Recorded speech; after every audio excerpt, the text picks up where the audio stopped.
अधिकतर यही बात आप विवाह मंडप में विवाह हो रहा हो, भांवरी चल रही हो या सिंदूर दान हो रहा हो, और उस समय विवाह कराने वाले पंडित जी खूब बढ़िया ताली बजा करके राम नाम सत्य है, राम नाम सत्य है, राम नाम सत्य है बोलेंगे तो दक्षिणा मिलेगी उनको? कौन देगा दक्षिणा? विवाह मंडप में इस तरह से अगर कोई बोले, यद्यप बात सही है कि राम नाम सत्य है, लेकिन वो राम नाम सत्य है, वो कहां पर सत्य है ये आपको विचार करना पड़ेगा। कहां बोलना है आपको विचार करना पड़ेगा, अन्यथा मामला बिगड़ेगा। घी, गाय का घृत, गोघृत बहुत शुद्ध होता है, हवनादि कर्म में उसकी प्रवृत्ति होती है, और बहुत पंचामृत में, अमृतों में गोघृत की तो गणना होती है। लेकिन वही गाय का घी आप शरीर में लगा नहीं सकते, यदि आप लगाएंगे तो आप अपवित्र माने जाएंगे। इसीलिए देखो, जीवन के अंत समय में जब प्राण चला जाए इस शरीर से, तो उस समय शरीर में वो घृत लगाया जाता है। आप ऐसे पूजा अनुष्ठान में बैठेंगे शरीर में घी लगा करके, तो फिर पूजा करने के अधिकारी नहीं होंगे, यज्ञ करने के अधिकारी नहीं होंगे। इसलिए भगवान ने कह दिया, बोले ब्रह्म बंधुर न हंतव्यो आतताई बधार हणा। जैसे कहा अर्जुन ने पूछा, अर्जुन ने कहा आपकी बात हमारी समझ में नहीं आ रही है, आप बताओ इसको मारना है कि छोड़ना है? भगवान ने कहा भाई बात सुनो, ब्राह्मण हैं अश्वत्थामा, ऐसा करो कि इनको आप अपमानित करके और यहाँ से निष्कासित कर दो, यहाँ से भगा दो, और समझो इनको मृत्यु दंड मिल गया। और वही करके जन्म सिद्ध मणि थी मस्तक में, उसको निकाल लिया, अपमानित करके धक्के दे करके घर से बाहर कर दिया। और सारे पांडव लोग सब दुखी हो रहे हैं कि हमारा वंश नष्ट हो गया।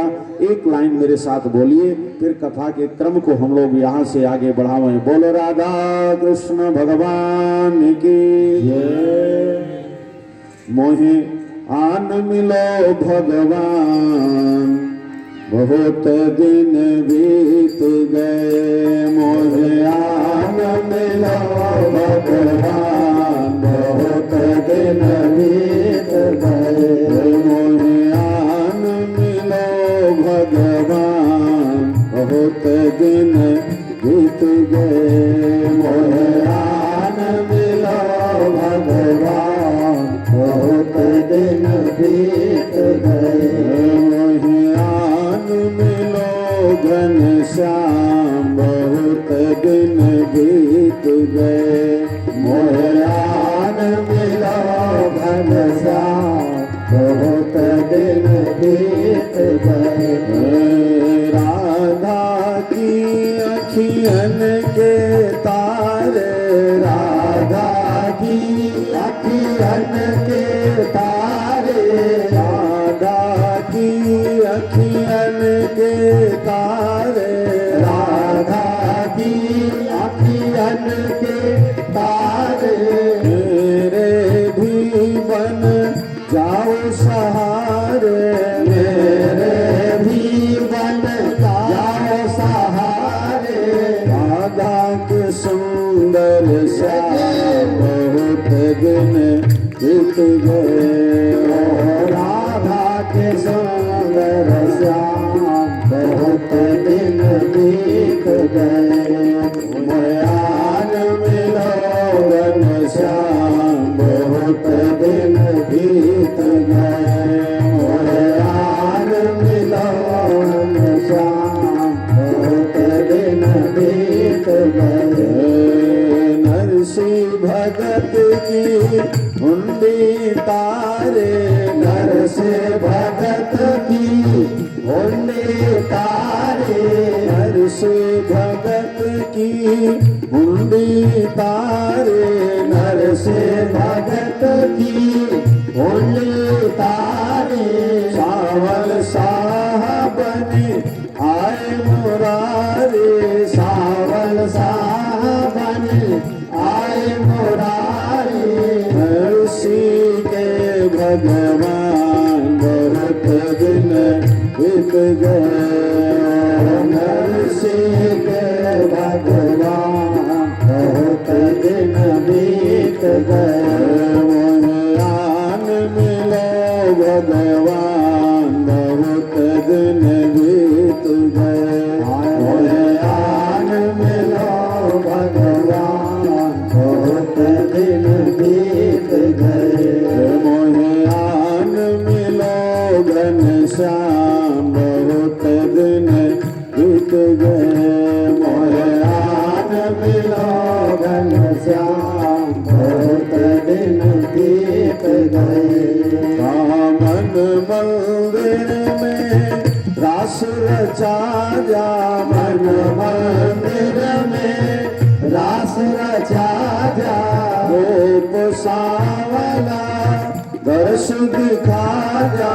रूप सावला दरस देखा जा। मेरे जीवन की हो रही शाम बहुत दिन बीत गए। मेरे जीवन की हो रही शाम बहुत दिन बीत गए। मोहयान मिलो भगवान बहुत दिन बीत गए। मोहयान मिलो भगवान बहुत दिन बीत गए। बहुत दिन बीत गए। बहुत दिन बीत गए। बोल भक्त वत्सल भगवान की। अश्वत्थामा को घर से बाहर किया और इधर पांडव द्रौपदी सब दुखी हैं।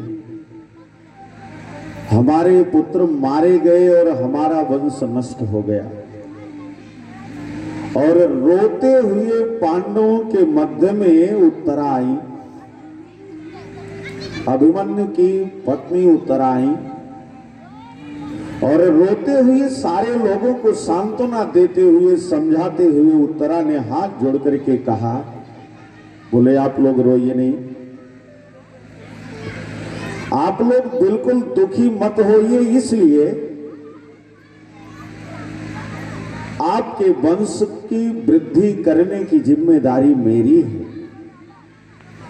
और मैंने अभिमन्यु के तेज को अपने उदर में उदरस्थ किया है और उदरस्थ हमारा जो शिशु है वो दिन प्रतिदिन बढ़ रहा है और समय आने पर मैं जन्म दूंगी और आपके वंश की वृद्धि को मैं करूंगी, आपका वंश नष्ट नहीं हो पाएगा। आप विचार करिए। जैसे ही उत्तरा ने इस बात को कहा तैसे महाराज सारे दुखी पांडवों को और द्रौपदी को अचानक से मानो एक प्रसन्नता मिल गई, चलो कम से कम हमारा वंश नष्ट नहीं हुआ है। और उत्तरा ने कहा, बोले बात सुनो, जब मेरा विवाह हो रहा था तो विवाह मंडप में विवाह कराने वाले जो आचार्य थे उन्होंने एक बात कही थी। अच्छा देखो, विवाह हमारे आपके यहां होता है कि नहीं बाबू साहब? और विवाह बहुत लोगों का इसमें हुआ होगा, लेकिन अब चूंकि अब विवाह की परंपरा बड़ी विचित्र हो गई। खूब बढ़िया डांस की व्यवस्था हो जाए, खूब बढ़िया खाने पीने की व्यवस्था हो जाए, तरह तरह के व्यंजन बन जाएं, तरह तरह के गीत वादित्र नृत्य आदि सब हो जाए, समझो विवाह हो गया। बाकी सब में कोई समस्या नहीं होगी, लेकिन जब विवाह का समय आएगा तो तुरंत लोग पंडित जी के कान में कहेंगे कि पंडित जी थोड़ा जल्दी। डांस में कहीं कोई जल्दी नहीं होगी बाबू साहब, ना ना ना, उसमें तो चलने दीजिए। आप मना करेंगे तो आप शत्रु हो जाएंगे। अन्य कहीं कोई समस्या नहीं, लेकिन विवाह में ही, इसलिए आपको पता भी नहीं होगा। नहीं होगा कोई बात नहीं, जिनको पता होगा तो भी, नहीं होगा तो भी। मैं एक बात बताऊंगा आपको, हो सकता है स्मरण में आ जाए। विवाह में एक प्रक्रिया होती है गोत्रोच्चार की, जिसको कहीं कहीं शाखोच्चार बोलते हैं और कहीं कहीं गोत्रोच्चार बोलते हैं। बोलिए राधा कृष्ण भगवान की। और उस गो याद है, इसलिए मैं अपने कर्तव्य पथ से विमुख नहीं हो सकती और अभिमन्यु का तेज हमारे उदर में पल रहा है। कालांतर में मैं जन्म दूंगी। और जैसे कहा तैसे सारे लोग प्रसन्न हो गए। और एक बड़ी सुंदर बात और बड़ी गंभीर बात देखिए, सारे लोगों ने सुना, सब तो प्रसन्न हो गए, लेकिन एक व्यक्ति ऐसा भी है जिसने सुन लिया और उसे सुनना नहीं चाहिए था और ये बात उसके कान तक पहुंची। ये गलत हुआ, पहुंचना नहीं चाहिए था। और वो अश्वत्थामा है। अभी अभी जिसको धक्के दे करके अपमानित करके पांडवों ने भगा दिया है, वो अभी भी घर के बाहर पड़ा हुआ है। और उसने भी ये बात सुन लिया कि उत्तरा के गर्भ में अभिमन्यु का तेज पल रहा है और उदरस्थ शिशु पल रहा है। और तैसे ही क्रोध से आग बबूला हुआ है, क्रोध से एकदम दग्ध हृदय वाला बना हुआ है अश्वत्थामा। और उसने प्रतिशोध करने का मन बना लिया। मेरा अपमान किया है पांडवों ने और पांडवों को मैं निर्मूल कर दूंगा और मैं उनके वंश को समूल नष्ट कर दूंगा। और मन में विचार आया, तुरंत ब्रह्मास्त्र का अनुसंधान किया और उत्तरा के गर्भ को लक्ष्य करके और ब्रह्मास्त्र का प्रक्षेपण कर दिया। और जैसे ही ब्रह्मास्त्र चलाया, उत्तरा का गर्भ जलने लग गया। उत्तरा समझ गई कि मेरा गर्भस्थ शिशु बचेगा नहीं, दौड़ करके गई और जहां भगवान द्वारिकाधीश बैठे थे, सीधे भगवान द्वारिकाधीश के चरणों को पकड़ लिया। बोले पाहि पाहि महायोगिन देव देव जगतपते। हे योग योगेश्वर भगवान कृष्ण, हे द्वारिकाधीश भगवान कृष्ण, हे यादव पते भगवान द्वारिकाधीश कृष्ण, आप पाहि पाहि मेरी रक्षा करो, मेरी रक्षा करो। और भगवान ने देखा अचानक से क्या हो गया और तुरंत भगवान ने देखा उत्तरा को, अरे क्या हो गया उत्तरा, बात क्या हो गई? अभी तो तुम प्रसन्न होकर के और अच्छी सूचना आपने दिया, अच्छा बढ़िया सुंदर समाचार आपने हम लोगों को दिया और अब रो करके ऐसा कैसे हो गया, क्या मामला हुआ?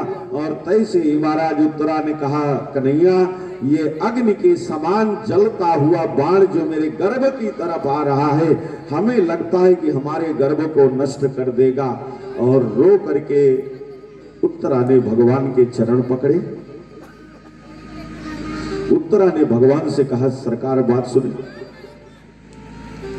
मैं आपसे एक बार भी ये नहीं कह रही हूं कि आप मेरी रक्षा कर दीजिए, ना ना ना, मैं अपनी रक्षा के लिए आपसे नहीं कह रही हूं। मेरा प्राण अभी यदि जाता हो तो चला जाए और आप मेरी रक्षा मत करना। बस एक निवेदन है, मेरे गर्भस्थ शिशु को कुछ न होने पावे, मेरे उदरस्थ शिशु को आप बचा लीजिए, आप उसकी रक्षा कर दीजिए। भगवान ने अपने मन में विचार किया कि उत्तरा दौड़ती हुई, रोती हुई, सारी दुनिया को छोड़ती हुई मेरे पास आई है, तो इसकी रक्षा तो मैं करूंगा, लेकिन थोड़ा सा मैं परीक्षण भी कर लूं कि इसकी भक्ति एकदम एकनिष्ठ है कि नहीं है। भगवान ने उत्तरा से कहा, बात सुनो, ये देखो तुम्हारे ससुर हैं अर्जुन, सारे महाभारत काल में सर्वश्रेष्ठ धनुर्धर अर्जुन हैं और वो बैठे हुए हैं। तुम अर्जुन से कह दोगी तुम्हारी रक्षा अर्जुन कर लेंगे। मान लीजिए वो नहीं करते हैं तो बगल भीमसेन बैठे हुए हैं, जिनकी गदा के प्रहार को बड़े बड़े धुरंधर योद्धा भी सहन नहीं कर पाए, उन भीमसेन से आप कह दो आपकी रक्षा कर दें। सारे पांडव बैठे हुए हो, आपकी रक्षा कर देंगे और आप मेरे पास क्यों आई हैं? और तैसे ही उत्तरा ने भगवान के सामने रो करके कहा, बोले कन्हैया बात सुनो, जब मैं ब्याह करके ससुराल आई और पहले ही दिन जब मैं ससुराल आई तो मेरी सासू मां द्रौपदी ने मुझे एक शिक्षा दिया था। कौन सी शिक्षा? सासू मां को यह शिक्षा अपने बहू को देना चाहिए क्योंकि भागवत की कथा हो, चाहे राम जी की कथा हो, चाहे कोई भी कथा हो, लेकिन वो कुछ न कुछ जीवन में धारण करने के लिए है। जब मैं ब्याह करके आई थी तो मेरी सासू माता द्रौपदी ने मुझे एक शिक्षा दिया था। बोले कौन सी शिक्षा दिया था? भगवान ने उत्तरा से कहा, उत्तरा ने कहा, मेरी सासू माता द्रौपदी ने मुझसे कहा था, उत्तरा मैं रहूं या न रहूं, लेकिन यदि जीवन में कभी आपत्ति विपत्ति आएगी तो तुम दुनिया वालों से मत कहना, सीधे ठाकुर जी से कहना, और जब भगवान से कहोगी तो तुम्हारी विपत्ति दूर हो जाएगी। अब और संसार वालों से कहोगी तो लोग कुछ करेंगे नहीं, ऊपर से हंसी उड़ाएंगे, है कि नहीं? रही मन निज मन की व्यथा, मन ही रखियो गोय, क्योंकि सुनी ठलई है लोग सब बांट न लई है कोई सब। जैसे मान लीजिए अगर आपके यहाँ चावल दाल गेहूं आटा नहीं है, आप पड़ोसी के यहाँ जाए तो आपका पड़ोसी थोड़ी संवेदना तो अब वैसे मैं देता आपको जरूर। और मैंने भी देखा आपके बच्चे बड़े दुखी हैं, लेकिन क्या करूं, अभी परसों ही तो 18 कुंटल गेहूं हमने बेच दिया, अब नहीं तो मैं आपको देता जरूर। संवेदना खूब बढ़िया जमाएंगे, लेकिन जैसे ही अब देंगे कुछ नहीं आपको, और जैसे ही आप वहां से मुड़ करके घर आओगे और तैसे वो और किसी से कहेंगे आए थे मांगने के लिए, घर में कुछ खाने को है नहीं, और बहुत बड़े वो बनते थे, अब आप देखो घर में कुछ नहीं मांगने के लिए आए।